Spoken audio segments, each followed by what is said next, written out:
So after learning how we can structure our application over multiple files and folders, and you can be as granular as you want, I want to bring another potential problem to your attention. If you use multiple modules like we do here, you have to make sure that you're not using the same name twice. For example here, double counter in the getters in my counter.js file, and then in my shared getters, if I were to rename this to double counter, if I save this, you see that I get an error that the key double counter is duplicate. So I shall not do that. I must not do this actually, because all the things here are in the end merged into one central store. Hence they share the same namespace. So you absolutely need to make sure that all your getters, your actions, your mutations have a unique name, and not only in the file they sit in, but in all the files which in the end get merged together in this store. Now for small to medium-sized applications, that is something you might be able to handle. You just can make sure that you're not repeating your names. Also, maybe you choose to give your getters, actions, and so on some prefix like shared value, something like that, whatever works for you. But for large applications, here's another pattern you may consider using. You can create a new file in the store file folder, and I'll name it types.js.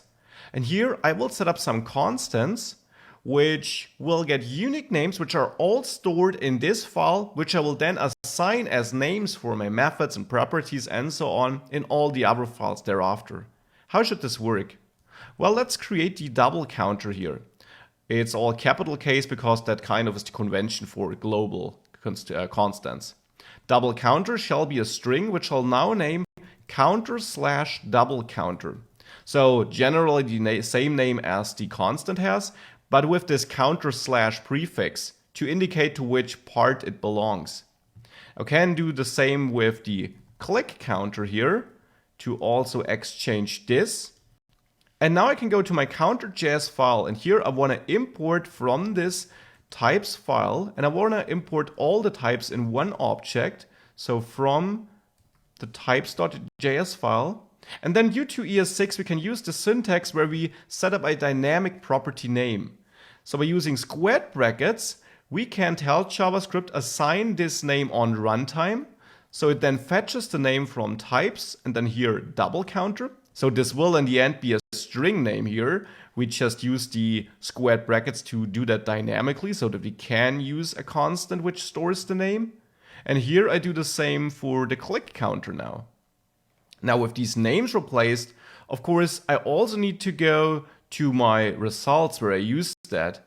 And here, if I map it like this won't work anymore because double counter and string counter don't exist.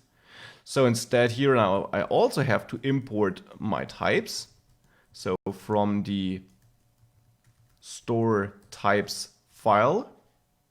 And then in map getters, here I also now want to pass an object instead of an array so that I can still use my names here. So that I can say double counter shall be types double counter and string counter should be types string counter, click counter I named it there. So with that I can still use the names I use in my template, but I assign now the names which are actually used in my getters. So this allows me to use different names in template and in my getter. Now that is one thing. I will now also copy that to my other result here and replace this. Here of course I don't need the string counter and that should be just renamed to counter. And with that, if we reload, it still works as before, which is great. But now we're using the types file to manage all our global names for, well, right now only the getters, but you would do the same for all the actions and mutations, because as you store everything in this file and you choose a prefix here, you ensure that A, it's unique, because since everything is stored in one file, you can't use the same name twice. And you also ensure that the strings are unique, because the strings are what are the method names in the end, because we assign them dynamically here. We ensure that these strings are unique because we prefix them with, well, the module name kind of. And this is how you could now also set it up for all the actions, all the getters, all the mutations. And that is a lot of work, I do agree, but it might be worth it since in large applications, this really ensures that you're not using the same name twice. If you want to use a different approach, or if your application just is not that large that this extra effort is worth it, you of course don't have to do it. So I'll quickly finish this and I'll be back once I exchanged everything with global types like this. So I finished it. You can find it attached to the last lecture of this module, of course. Were quite a lot of changes.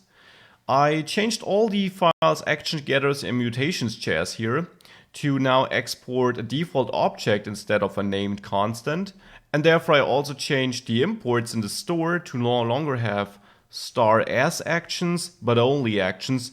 I did these changes, or I implemented them, because I need to export an object here so that I can use this dynamic setting of the name here for the property, which I couldn't use on a constant. Therefore, this change was taken, and besides that, I simply replaced all the names here with this, well, with the names stored in this types file, where I then created these constants for all the operations we do have. Now again, honestly, that is quite a lot of work. It might be worth it. I at least wanted to show it to you. It's up to you if you choose this path or if you just want to be careful when assigning your names.